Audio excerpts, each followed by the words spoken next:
एक फिक्स्ड रकम बैंक में जमा करो। बैंक पहले दिन से बता देता है कि भैया इतना इंटरेस्ट मिलेगा, और यहां मार्केट का ड्रामा नहीं है, सीधा सिंपल गारंटीड टाइप रिटर्न मिलता है। देखो आरडी को आप बोलो नो टेंशन नो थ्रिल। जिन लोगों को अपने पैसे पर जरा भी रिस्क नहीं लेना है और थोड़े थोड़े पैसे हर महीने इन्वेस्ट करने हैं, तो उनके लिए आरडी बहुत अच्छा ऑप्शन है। अब जरा रियल वर्ल्ड देखते हैं भैया। पिछले एक साल में निफ्टी 50 का रिटर्न नेगेटिव रहा है।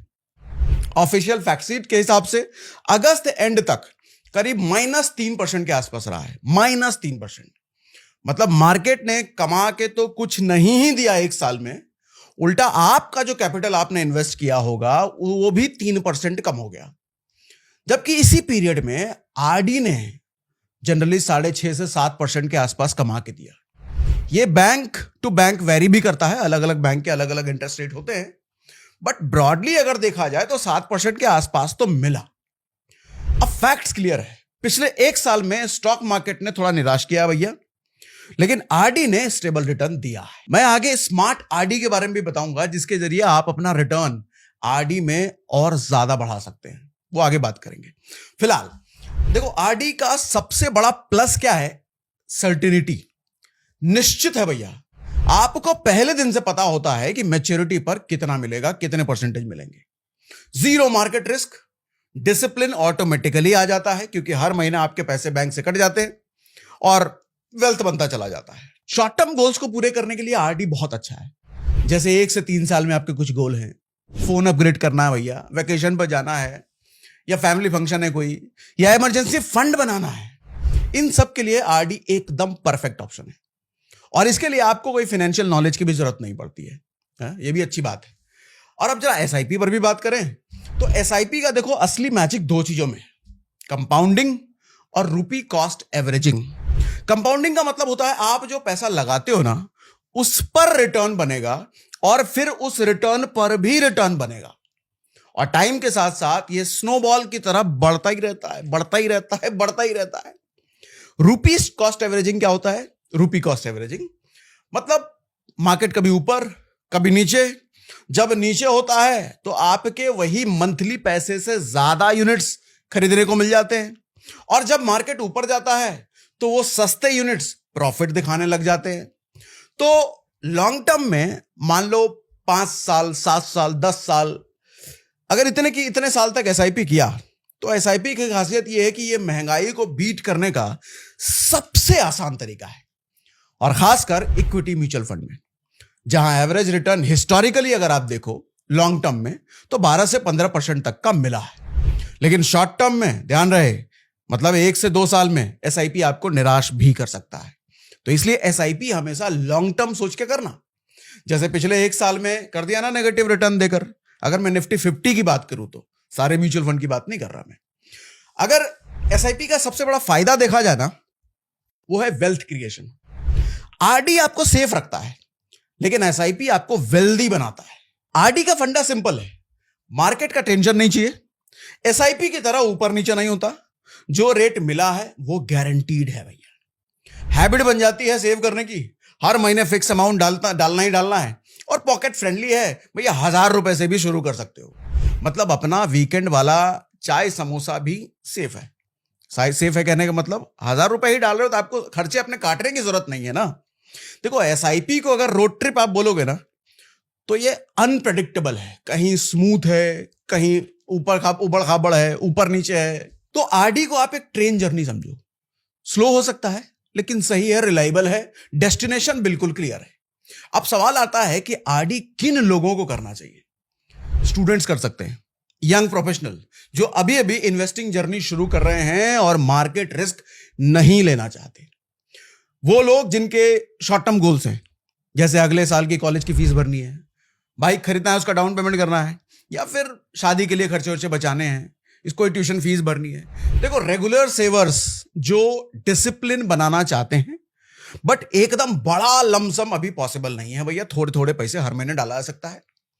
तो रिस्क एडवर्स इन्वेस्टर जो स्टॉक मार्केट की रोलर कोस्टर राइड एंजॉय नहीं करते, बट फिर भी अपने पैसे को ग्रो करना चाहते हैं, आरडी उनके लिए है। देखो आरडी करने के बहुत तरीके हैं, बट सबसे अच्छा तरीका मेरे हिसाब से है स्टेबल मनी ऐप। यही है स्मार्ट एफडी, जो थोड़ी देर पहले मैंने जिक्र किया था। आपको देखो, नॉर्मल बैंक्स आरडी पर 5%, 6%, 6.5% दे देते हैं, बट यहां पे आपको पार्टनर बैंक्स जो इस ऐप में मिलते हैं वो 8% से भी ज्यादा इंटरेस्ट देते हैं। मतलब सेफ प्रोडक्ट पे भी एक्स्ट्रा रिटर्न। और सबसे इसका मस्त फीचर ये है कि इनका टॉपअप आरडी, नॉर्मली आरडी में जो मंथली अमाउंट आप डिसाइड कर लिया आपने ना, वही फिक्स रहता है। अगर कभी बोनस आ गया या एक्स्ट्रा पैसे किसी तरीके से आपके पास आए तो आपको हमेशा नया आरडी खोलना पड़ता है, और शायद लोअर रेट पर, क्योंकि आरडी के रेट्स भी एफडी के रेट्स की तरह ऊपर नीचे होते रहते हैं, क्योंकि अभी बैंक रेट अभी और कम हो सकते हैं। और स्टेबल मनी ऐसा नहीं है, यहां आप अपने एग्जिस्टिंग आरडी में भी एक्स्ट्रा पैसा डाल सकते हो, नया आरडी खोलने की जरूरत नहीं है। अगर आपने 5,000 पर मंथ का आरडी स्टार्ट किया है 8.2% इंटरेस्ट पर, 3 महीने बाद सैलरी में बोनस आ गया 1 लाख रुपए का, इंस्टीड ऑफ नया आरडी खोलने के सिंपली टॉपअप करो और पूरा आपका 1 लाख, ये जो नया वाला आप डाल रहे हो, उस पर भी 8.2% ही मिलेगा, जितने बाकी टेनियर तक आपने चुना होगा पहले। अगर पहले आपने 3 साल चुन लिया होगा, ये नया पैसा डाला, ये भी उतने समय तक 8.2 ही देगा। इससे कोई फर्क नहीं पड़ता कि हो सकता है नया वाला इंटरेस्ट रेट 8% हो गया हो, 7.5 हो गया हो, आपको 7.5 नहीं मिलेगा, मिलेगा 8.2 ही, क्योंकि पुराने वाले को आपने टॉपअप किया है। मतलब मार्केट में अगर कल को इंटरेस्ट रेट गिर जाए तो भी आप अपना हाई रिटर्न लॉक करके सेफ रह सकते हो। मतलब आरडी का डिसिप्लिन और एफडी की फ्लेक्सिबिलिटी दोनों एक साथ मिल जाते हैं आपको। तो अगर आपको मार्केट वॉलेटिलिटी का स्ट्रेस नहीं चाहिए और रेगुलरली सेफ रिटर्न बनाना है, तो RD, specially stable money app के high interest rate top up RD वाले एकदम सॉलिड ऑप्शन है। ऐप डाउनलोड करने का लिंक हमने पिन्ड कमेंट और डिस्क्रिप्शन में दे करके रखा है। आप वहां से ऐप डाउनलोड करके अपनी स्मार्ट आरडी की जर्नी शुरू कर सकते हो। अब जरा एसआईपी की बात करते हैं। एसआईपी की सबसे बड़ी प्रॉब्लम है वॉलेटिलिटी। शॉर्ट टर्म में मार्केट गिरेगा तो पोर्टफोलियो लाल दिखेगा, और यही वो फेज होता है जहां लोग घबरा कर एसआईपी बंद कर देते हैं, और यही सबसे बड़ा नुकसान वाला काम करते हैं वो। देखो, एसआईपी में गारंटी नहीं है। गलत अगर फंड चुन लिया, डिसिप्लिन तोड़ा या होराइजन छोटा रखा 2-3 साल के लिए, 1-2 साल के लिए, तो एक्सपीरियंस खराब मिल सकता है। और हां, इक्विटी का असली स्वाद, यानी कि एसआईपी का असली स्वाद समय के साथ आता है। इंस्टेंट नूडल नहीं है ये स्लो कुक बिरयानी है। समय लगेगा। अगर आपने 8-10 साल, 15 साल, 20 साल का होराइजन एसआईपी में चुना है तो बहुत अच्छा ऑप्शन है बड़ा वेल्थ बनाने का ये। अब कंक्लूजन समझ लेते हैं। देखो, कंक्लूजन सिंपल है। शॉर्ट टर्म में 1 से 3 साल का फिक्स गोल है अगर आपका, तो आरडी चुनो। सेफ है, प्रेडिक्टेबल है, कोई नॉनसेंस चीज नहीं है इसमें। लॉन्ग टर्म 5 साल से बड़ा वेल्थ बनाने का गोल है, 5 साल भी मैं कहता हूं 8 साल से ज्यादा, 10 साल से ज्यादा अगर आपका गोल है, एसआईपी चुनो। ग्रोथ की संभावना, इन्फ्लेशन बीटिंग कैपेबिलिटी और कंपाउंडिंग का तगड़ा पावर।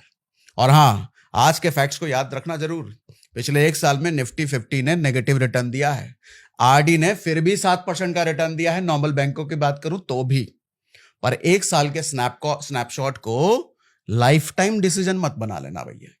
एसआईपी ने पिछले 1 साल में कम जरूर दिया है, लेकिन एसआईपी का पर्पस हमने क्या बोला?